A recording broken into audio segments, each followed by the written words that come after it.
اعوذ باللہ من الشیطان الرجیم بسم اللہ الرحمن الرحیم الحمدللہ رب العالمین وصلی اللہ علی محمد وآلہ الطاہرین اللہم صلی علی محمد وآل محمد وعجل فرجہم۔ برادران و خواہران، السلام علیکم ورحمۃ اللہ وبرکاتہ۔ آج ایک مرتبہ پھر ہم آپ حضرات کی خدمت میں حاضر ہوئے ہیں تاکہ یہ on line youth Islamic classes میں آپ کا خیر مقدم عرض کر سکیں، اور جو ٹاپک اور جو عنوان ہمارا ہے اس کے تحت چند مطالب اور چند باتیں آپ حضرات کی خدمت میں پیش کریں۔ آج 21ویں شب، بڑی غمناک شب، بڑی دلسوز اور سوگواری عزاداری کی شب ہے۔ پورے عالم تشیع، عالم اسلام، بلکہ عالم جہان پہ کہا جائے پوری دنیا کے لیے یہ غم بزرگ ترین غم اور سب سے بڑا غم ہونا چاہیے۔ اس کی وجہ یہ ہے کہ آج میں نے جیسے کہ پہلے بھی عرض کیا کہ یہ شب جو شب شہادت ہے، یہ انسانیت کے مسیحا کی شب شہادت ہے۔ جناب امیر نے خدمت خلق کی ہے، کسی کی مدد، کسی کمک، یا خود جس کے لیے آپ کو قتل کیا گیا اور جو وجہ آپ کے قتل کی سبب کی بنی، جسے ہم طرح امتیاز آپ کا جو رہا، جسے ہم عدالت کے نام سے یاد کرتے ہیں، وہ عدالت پوری انسانیت کے لیے تھی۔ وہ عدالت پوری پروردگار عالم کی اس تمام مخلوقات کے لیے تھی۔ ایسا نہیں تھا کہ اس عدالت کو خاص کر دیا گیا ہو عالم اسلام کے لیے، یا خاص کر دیا گیا ہو مومنین اور عالم تشیع کے لیے، بلکہ مولائے کائنات کی آواز عدالت سب کے کانوں تک پہنچتی تھی۔ اور آپ کا نظام حکومت واقعاً ایسا تھا کہ جو رہتی دنیا تک کے لیے آئیڈیل ہوگا۔ آج کے دنیا کے یہ نظارے دیکھ کر کل بھی فیس بک پر ایک کلپ نظر سے گزری اور آنکھوں میں آنسو آ گئے، صرف یہ دیکھ کر کہ وہ بھٹکتے در بدر گھومتے ہوئے مزدور کے جو پردیس میں ہیں، اپنے گھر کو پہنچ نہیں پا رہے ہیں اور پیدل چل رہے ہیں۔ واقعاً یہاں پہ مولائے کائنات کی حکومت بہت یاد آتی ہے کہ اگر جناب امیر کی حکومت ہوتی، کیونکہ آپ تمام انسانیت کے لیے مسیحا تھے، تمام انسانیت کے لیے درد مند تھے، ان کا درد اپنے سینے میں رکھتے تھے، تو یہ در بدر پھرتی ہوئی غربت، مفلسی، ناچاری، ناداری اس طرح سے نہیں گھومتی۔ ہم امید کرتے ہیں، آرزو کرتے ہیں کہ انشاءاللہ جلد از جلد امام علی علیہ السلام کی حکومت ہمارے اور آپ کے آخری امام امام عصر اجل اللہ تعالیٰ فرجہ شریف کے ذریعے نافذ ہو، اور اس حکومت کو ہم خود اپنی آنکھوں سے دیکھیں، جسے حکومت الہی، حکومت علوی کہا جا سکتا ہے۔ یہ غم، یہ شب غم ہے، شب شہادت ہے۔ میں پورے عالم اسلام کو، پوری انسانیت کو آج کی شب کی غم کی تسلیت و تعزیت پیش کرتا ہوں۔ لہٰذا دیر نہ کرتے ہوئے اب اپنے درس کی طرف چلتے ہیں کہ جو ہمارا درس ہے، درس عقائد، اصول دین۔ بات یہاں تک پہنچی تھی کہ الحمدللہ توحید کے سلسلے میں ایک مکمل بحث جو وقت کے مطابق ہم کر سکے وہ توحید نظری کی بحث تھی، جس میں بہت ساری قسمیں آئیں، توحید ذاتی، صفاتی، افعالی، پھر توحید ذاتی کی قسمیں۔ اس کے بعد ہم نے جو ڈسکس کیا وہ توحید افعالی پر ایک حد تک ڈسکس کر پائے، لیکن اب جو گفتگو کرنی ہے وہ توحید عملی کے حوالے سے کرنی ہے۔ توحید عملی کسے کہتے ہیں؟ یعنی انسان کے جو کام ہیں، جو افعال ہیں، جو ایکٹیویٹی ہے، اس میں خداوند عالم کی توحید کو دیکھنا، اس کی یکتائی کو دیکھنا، اس خدا کا جلوگر ہونا، یہی توحید عملی کہا جاتا ہے۔ توحید نظری اور توحید عملی میں یہی ڈیفرنس اور یہی فرق ہے کہ توحید نظری ہماری فکر، ہمارے بلیفز، ہمارا بھروسہ جو ہم اپنی دل، زبان اور دماغ سے تسلیم کرتے ہیں پروردگار عالم کی، اس توحید کو کہتے ہیں۔ لیکن توحید عملی یعنی ہم اپنے کاموں میں، اپنے اعمال میں، اپنے افعال میں، اپنی ایکٹیویٹیز میں خداوند عالم کے جلوے کو پیادہ کرنا اور جلوے کو دیکھنا، یہ توحید عملی کہا جاتا ہے۔ توحید عملی کی خود کئی ساری قسمیں ہیں۔ آج وقت کے مطابق جتنی گفتگو کر پائے انشاءاللہ آج کے سیشن میں کریں گے، اور بقیہ گفتگو کل کے سیشن میں آپ کی خدمت میں پیش کی جائے گی۔ توحید عملی میں سب سے پہلی قسم جو آتی ہے وہ یہ کہ توحید عبادت، توحید در عبادت، عبادت کے اندر توحید کا پایا جانا، پروردگار عالم کا پایا جانا۔ یعنی کیا؟ یعنی عبادت اگر کی جائے گی، پرستش اگر کی جائے گی، اگر کسی کو لائق عبادت سمجھا جائے گا تو وہ صرف اور صرف خدا ہے، خدا کے علاوہ کسی کی بھی عبادت نہیں کی جا سکتی۔ اب اگر ہم خود لفظ عبادت پر غور کریں، اس کے معنی کو سمجھیں، عبادت کسے کہتے ہیں؟ عبادت وہی پرستش کو کہتے ہیں۔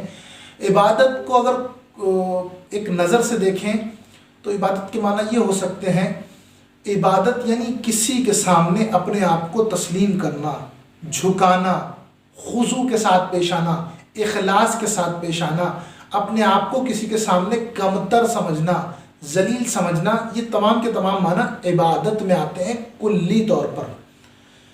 لہٰذا یہ معنی عبادت کے کیے جاتے ہیں۔ اگر یہ تمام کی تمام چیزیں کی جائیں گی تو اپنے پروردگار کے لیے اور کسی کے لیے نہیں کی جا سکتی۔ غور کیجئے گا، صرف پروردگار کے لیے اور کسی کے لیے یہ تمام کی تمام چیزیں کرنا جائز نہیں ہے۔ جب ہم یہ کہتے ہیں تو مسلمانوں میں کئی سارے فرقے آگے بڑھتے ہیں، جیسے کہ وہابیت۔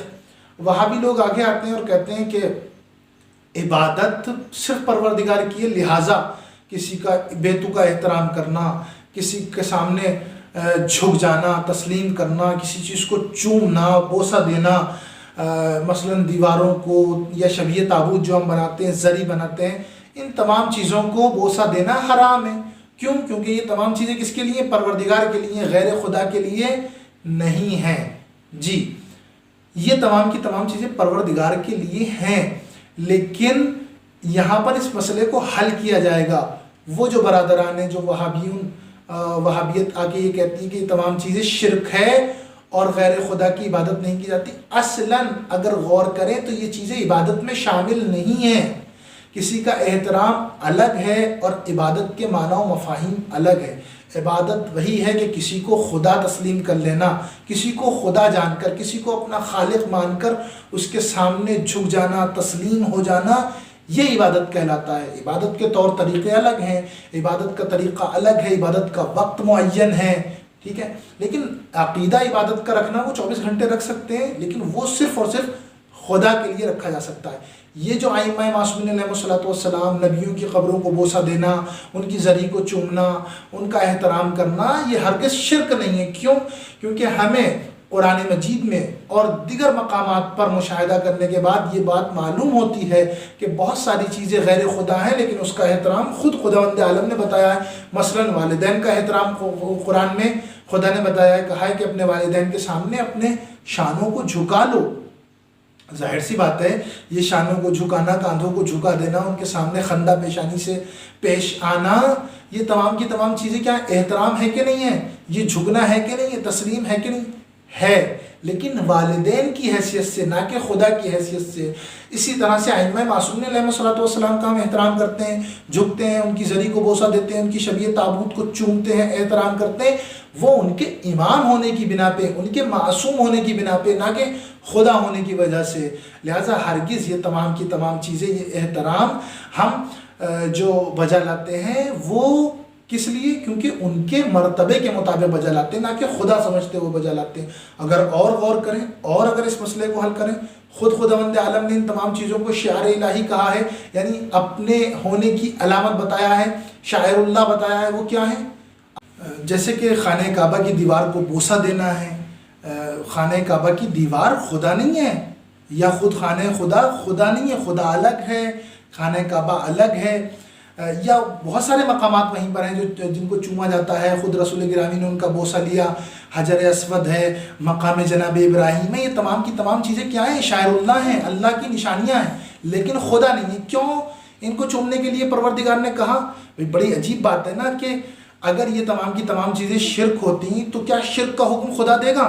شرک وہ گناہ ہے، یعنی خداوند عالم کی ذات میں اپنے پروردگار کو، خداوند عالم کی ذات میں کسی کو شریک ماننا، یہ ایک ایسا گناہ ہے کہ جو قابل بخشش نہیں۔ ہر گناہ بخشا جائے گا لیکن یہ گناہ نہیں بخشا جا سکتا۔ تو پھر کیا وجہ ہے کہ پروردگار عالم کے خاص شان خدا، اس کے خاص بندے ان کا احترام کرتے ہوئے نظر آتے ہیں، روایات میں ان کو چومنے کا حکم ہے۔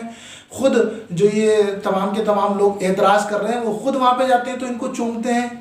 بھائی اصل وجہ یہ ہے کہ تمام کا تمام احترام نسبت کی وجہ سے کیا جاتا ہے، یعنی ان کی نسبت پروردگار عالم کی طرف ہے، اس لیے اس کا احترام چوم کر کیا جا رہا ہے۔ یعنی کہ جتنا بھی دنیا میں جتنی بھی چیزیں اس طرح کی ملیں گی اور احترام ملے گا وہ پروردگار عالم کی ذات کی وجہ سے ملے گا، نہ اس وجہ سے نہیں ملنے گا کہ وہ خدا ہے اس لیے اس کا احترام کیا جا رہا ہے، اس لیے اس کو چوما جا رہا ہے، اس لیے اس کا بوسہ دیا جا رہا ہے، بلکہ ان تمام خانہ خدا کی نسبت خدا سے ہے، حجر اسود کی نسبت خدا سے ہے، مقام جناب ابراہیم کی نسبت خدا سے ہے، اس لیے ان تمام چیزوں کا احترام کیا جا رہا ہے، ان کو خدا مان کے احترام نہیں کیا جا رہا ہے۔ یا اس سے بھی اوپر کی ہم اگر مثال لے لیں، خود جناب آدم، ہمارے جو پہلے نبی جناب آدم علیہ السلام، یہ ان کو کیا پروردگار عالم نے ملائکہ کو حکم دیا ہے کہ آدم کی طرف سجدہ کیا جائے، تمام کے تمام ملائکہ سجدے میں گر گئے۔ اب یہاں پہ اعتراض کیا جائے کہ جناب آدم تو غیر خدا ہے، ان کو تو سجدہ، احترام بھی نہیں، چومنا بھی نہیں، بلکہ سجدہ کرا دیا پروردگار نے۔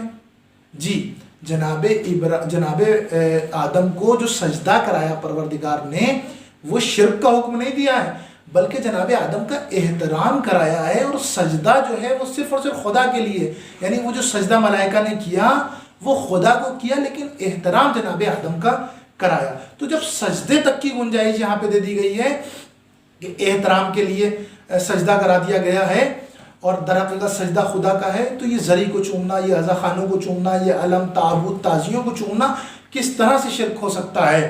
ہرگز یہ شرک نہیں ہے، بلکہ یہ شاعر اللہ ہے، اور ان کی نسبت امام کی طرف ہے، معصوم کی طرف ہے، اور معصوم کی نسبت خدا کی طرف ہے، لہٰذا ان نسبتوں کا احترام ہے، ان نسبتوں کی وجہ سے تعزیے کو، علم کو، تعبد کو چوما جاتا ہے۔ لہٰذا یہ جو توحید عبادت ہے، عبادت ایک الگ چیز ہے، احترام الگ چیز ہے۔ عبادت صرف خدا کی جائے گی، احترام ہر اس شخصیت کا کیا جائے گا جو صاحب کرامت ہے، جو خدا کی طرف سے معین ہے، جس کے لیے اللہ و رسول نے بتایا ہے۔ آج یہیں پہ اکتفا کریں گے، کل انشاءاللہ اگلے سیشن میں جو باقی کی قسمیں توحید عملی کی رہ گئی ہیں اس کو بیان کرنے کی کوشش کریں گے۔ والسلام علیکم ورحمۃ اللہ وبرکاتہ۔